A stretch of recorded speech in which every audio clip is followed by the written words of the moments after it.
Hello and namaste, my name is Nidhi Nagori and welcome back to my channel. In today's video, we're going to be discussing some commonly asked interview questions. I'm going to give you some suggestions so that you can be better prepared for your upcoming interviews. If you are interested, make sure to stick around. I'll see you after the intro roll.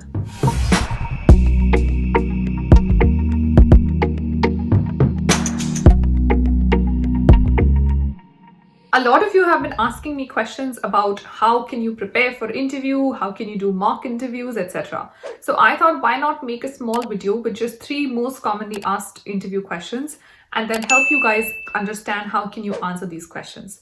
After this, if you think that you need another part or another series of the video, and if you have any more questions that you think are commonly asked, then put them down in the comments and I will be more than happy to make another video on this. So the first question is actually the intro question of any interview, where the interviewer generally asks you, tell me something about yourself. Now, throughout this video, I'm going to give you what mistakes do interviewees generally make, and I'm going to tell you what is it that you should do to make sure that you're not answering the wrong way or you're not going on the wrong path. So the first question, which is always the introduction question, tell me something about yourself, or let's start with your intro, something like that. That's how an interview generally starts. And I've recruited a lot. I can tell you most candidates start reading their resume out. That's a mistake, because this is your chance to actually grab the interviewer's interest in your profile. Now, remember that every time you apply for a job and you get an interview, your interviewer already has your resume. They have already looked at your resume. They know who you are. They know what you are professionally. So this question is not asked to you to kind of detail on what's already on your resume. Don't start reading the resume again. That's a big mistake. This is the time for you to actually talk about who you are as a person and what are your personal qualities that you think impact your professional qualities.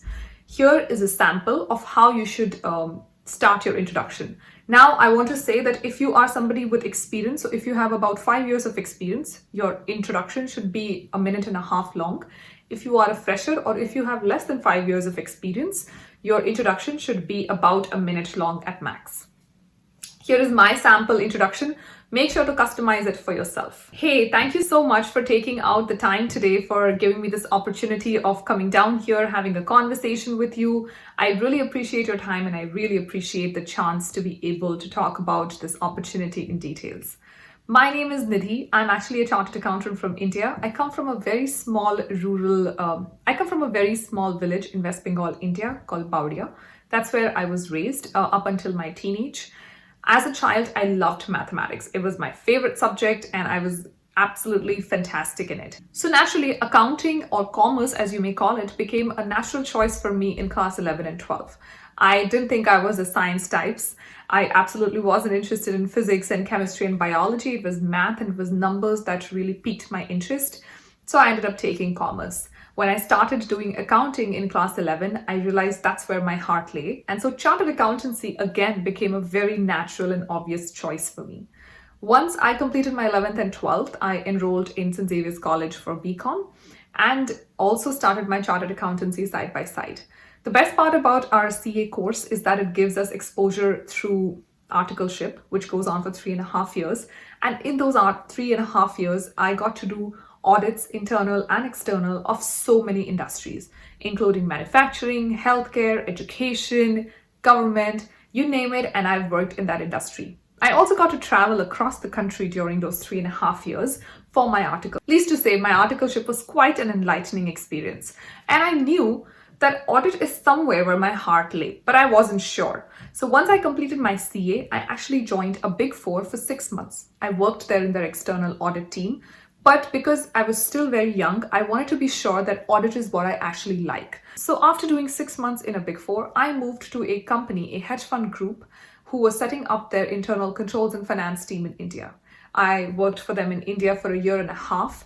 Again, just being able to set up internal controls, being able to work with the finance team, being able to do month close financial reporting, working with the auditors, all of that was exciting. But those 18 months were also enlightening in the sense that I figured that's not what I want to do for life.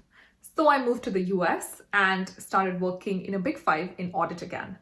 Did 18 months with them, came across this amazing opportunity in Lincoln Electric and moved here in 2018. never regretted the choice one bit. So that was my intro. I'm pretty sure you got a little bored, but if you noticed, I made sure that everything that I did in my life and in my career were all a natural choice. So whether the fact that I love mathematics, which I actually did, I'm actually good in math, I'm still amazing and I still think it's my favorite subject. I connected that dot with commerce, and then I connected the accounting dot with my CA. And all the audit experience that I had in my articleship, I connected that with how I loved audit, and audit still happens to be my career. So the key is that you have to create a narrative in which you can sound like everything that you've done in your life is just a natural choice. Whether you're interviewing for tax, whether you're interviewing for accounting, whether you're interviewing for a completely different field, which is not finance, think about which parts of your life can actually assimilate and come together and make it seem like everything that you did was a natural choice. That's the best way to prove your interest, and also the best way for the interviewer to get to know you a little bit. The second question that's asked very often is, what are your strengths and weaknesses? Now, strengths can be many, and I'm sure everybody wants to talk about their positive sides. Weaknesses is where things get tricky. All of us are not critical of ourselves. Most of us are not critical of ourselves. I definitely am not. And so how do you answer a question where you are asked about what is it that is lacking in you? So my key to weaknesses is that you answer something, you talk about something that you're already working on, and that is not directly related to the job description. So for example, if you are in a Big Four interview and they ask you what are your weakness cannot be that I cannot concentrate for long hours, because that is a direct requirement of a job in a Big Four. So make sure that first your weakness answer is not related to the job description directly, and second, it is something that you've already started working on. So for me, for example, my weaknesses, I had two standard weaknesses. One of which was I don't think that I have enough experience in the market that I'm in, because when I was in India, I was a fresher. When I moved to the US, I was a fresher. I'm now in Canada, I'm still a fresher. Like, I'm still new to these countries, right? So I'd always say that I'm a fresher. I'm coming in, as opposed to my peers who are interviewing for the same role. They have studied here, they have worked here.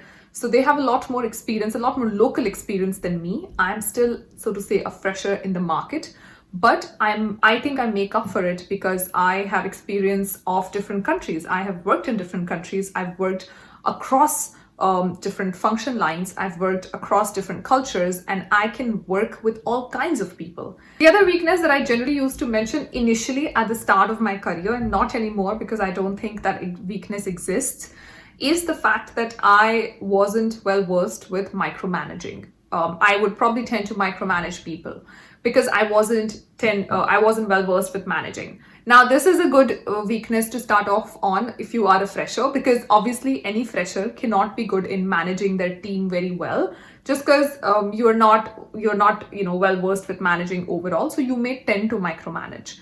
So keep it in mind, these are just examples, but just keep in mind that you're not talking about a weakness that directly relates to the job description, and that you are not talking about a weakness that is not workable on. Like, don't talk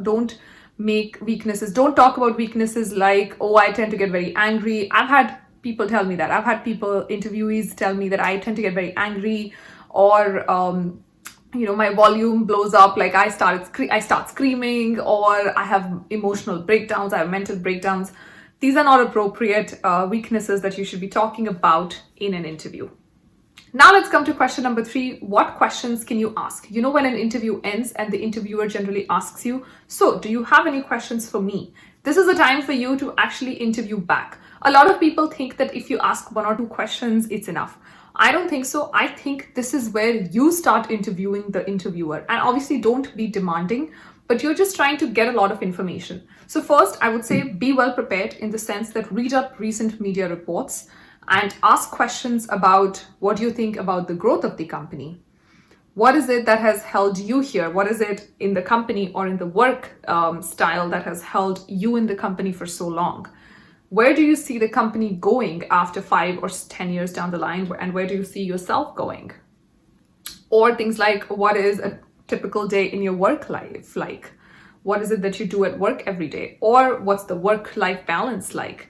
I do think that asking something directly about work-life balance may not be appropriate because a lot of this information is online in the sense that you can read employee reviews. But if you think that you haven't done that research, you may still ask that question. In general, you can ask about the company and your interviewer. You can ask your interviewer's background. How did they come into the company? What do they think of the company? What do they think of the team that you will be getting into or that you're interviewing for? What is it that they think in terms of the growth of the company? Where's the company really going to go and shoot up, etc. The mistake that people make is they ask questions that probably already have answers to.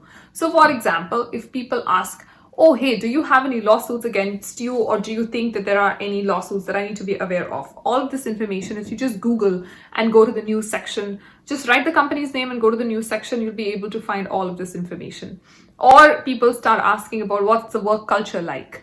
That's a mistake because you can go to Glassdoor and you can find the employee reviews for a company. Now, if you don't find that information, then asking that question might be a good idea. But randomly asking that question, especially when that information is probably available online, is actually a mistake, and it shows that you are underprepared. Also, read up about the vision and mission of the company. A lot of people ask questions that are unrelated. Like, for example, a company may not be interested in revenue growth. They may be interested in mergers and acquisition, and that may be mentioned in their vision and mission statement. So a lot of people will then end up asking, oh, hey, what are the revenue projections like? Do you see a lot of revenue coming in? Are you diversifying your business line, product lines, etc.? That's not the company's goal. How are they going to diversify their business lines when that is not what they are interested in doing? They're interested in mergers and acquisitions, and that's where they're going to get the revenue from.